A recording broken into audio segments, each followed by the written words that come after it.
Hey guys, welcome back to another TTRP. That's the Transformers Talk Raw podcast on YouTube and Spotify. I'd like to thank you guys for joining me on this start to your work week. And to top that work week off, we're going to have a great Transformers conversation here and on a special subject I've been thinking a lot about, guys. But before I get into all that, if you haven't heard, you can click those various links in the description below. That's going to take you all kinds of cool things, including our Facebook group where you can come chat bots with us, our Twitter where you can follow T-Talk Raw there, our Patreon if you'd like to help support the channel and help T-Talk Raw continue to grow and grow strong. But yeah, guys, you know there's a bunch of cool stuff down there. Check those things out. So I've been thinking about this one for a while now.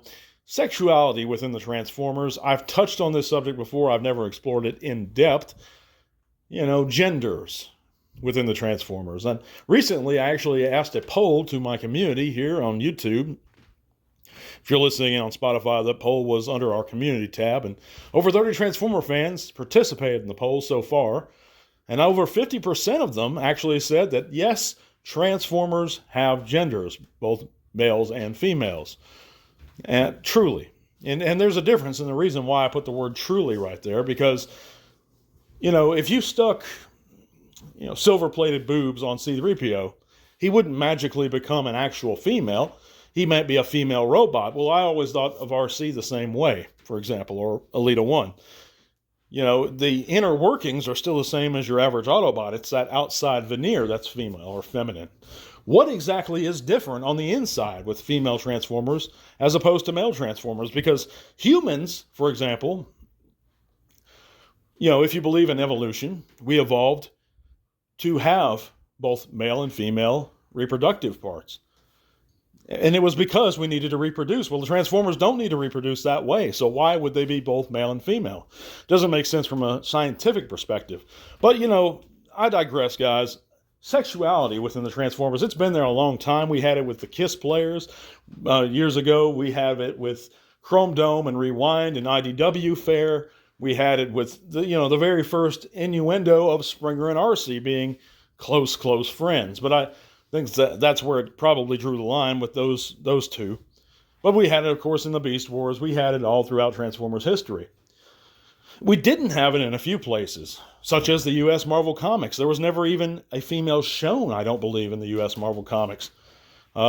Transformers were referred to as genderless entirely there by bots like Cloudburst. This is fact. I've did a little research on this.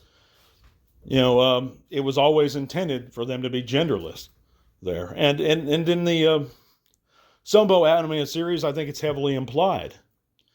And why do I say that? That it's heavily implied that in the old Sunbow G1 cartoon that they are genderless. When we can see that they have Orion Pax, for example, had a girlfriend. He had Ariel. RC's there. You had robots like Nightbird, even though she wasn't a Transformer, an actual Cybertronian. But why do I say they're genderless? They were genderless even then, in those times. Well, because if we think about the history of the Transformers, according to the Sunbow series, we know that, of course, they were created by the Quintessons on Cybertron, first being military hardware, aka the Decepticons, and the Autobots being consumer products or consumer goods. I believe it was products. And they were meant to be manufactured for servitude or menial tasks or pleasing their buyers who they're sold to, while the Decepticons were meant to go to warfare and fight for whoever purchased them.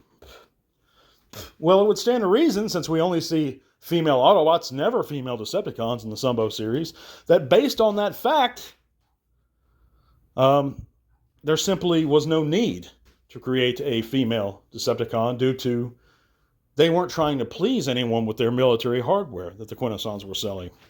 As far as visually, they just wanted efficient, effective warriors. And that's what you got with the Decepticons. But with the Autobots, they put those organic female forms on them. But, one could make the argument, well, we see Ariel kissing Orion in the episode War Dawn. That's true, we do, but we have to think about that for a second. Is that a practice that we see often with the Transformers in the Sunbow series? We never see it in the Marvel Comics. No, we have only seen it once in the Sunbow series, right there. As far as female Autobot, you have scenes like in the movie where Grimlock, I believe it's Wheelie kisses, no, a Junkion kisses Wheelie's nose, or Grimlock's nose. But that's silly, kind of tongue-in-cheek, slapstick style, but in a sign of affection, in a romantic way. That Ariel Orion kiss is all we see. Of course, we see humans being affectionate with Autobots and stuff, but that's humans. In between Transformers, is that the only time that we actually see them displaying affection in a very organic, human-like way? Is right there, and there's a reason for that. And in my opinion, the reason is because they've seen other organic species and are emulating these attachments, these bonds. Him merely calling Ariel his girlfriend is something that he saw an organic couple do. And the Transformers, that's one thing about them as a whole, as a species, about Cybertronians. They're great adapters. They're great at rolling with the punches. They're great at emulation. They are truly robots in disguise. But make no mistake, friends, they are robots. I know I'm in the minority here with this opinion. And that sexuality is not only encouraged nowadays, you have this large Twitter fandom that is very popular on social media now to take a popular character and turn them into a female, like Skywarp.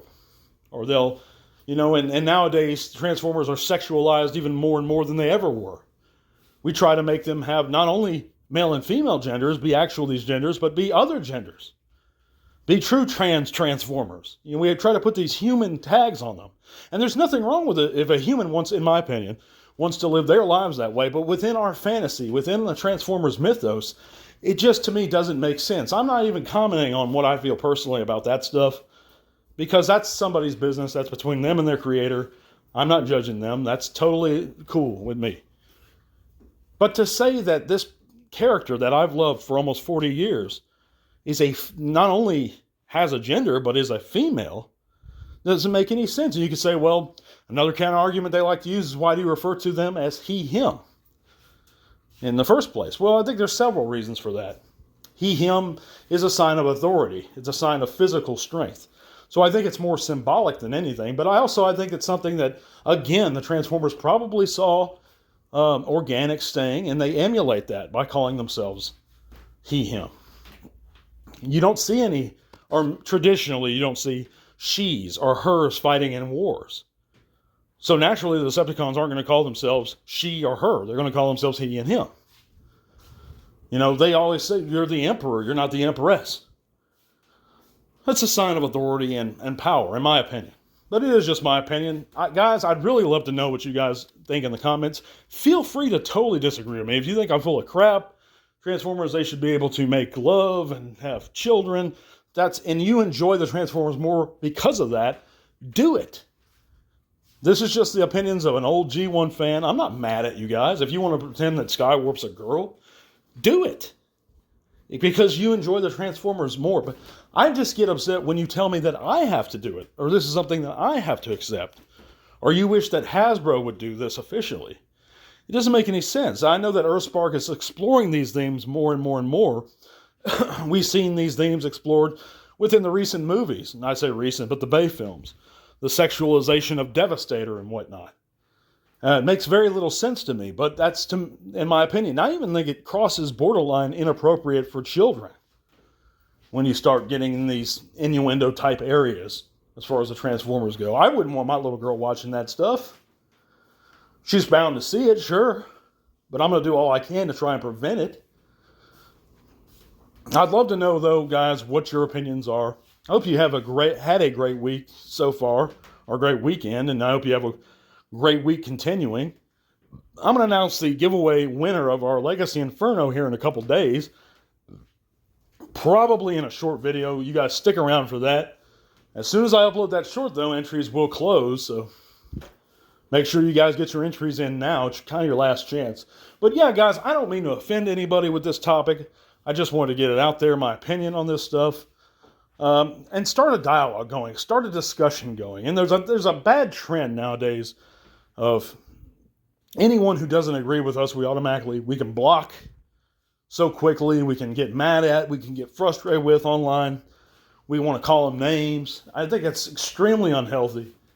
The best thing to do, guys, is to talk about it, converse, and say, you know what, man, that's awesome that you enjoyed that part of the Transformers. or that you enjoy thinking of them this way. But to say, somebody's weird or somebody's not right because of this, when it's all fantasy and it's all subjective and it's all meant for our enjoyment to begin with, I think that's wrong. Because we're all part of the same fandom, guys. We should respect each other. We should show love for one another. We should encourage new people to come into the hobby. And I think that's one thing that's very positive that Rise of the Beast is going to do. It's going to bring in tons of new people into the fandom. But yeah, guys, we're going to be back real soon. God bless you guys. And to all are one. Funding for Transformers Talk Raw is made possible thanks to the support of viewers like you.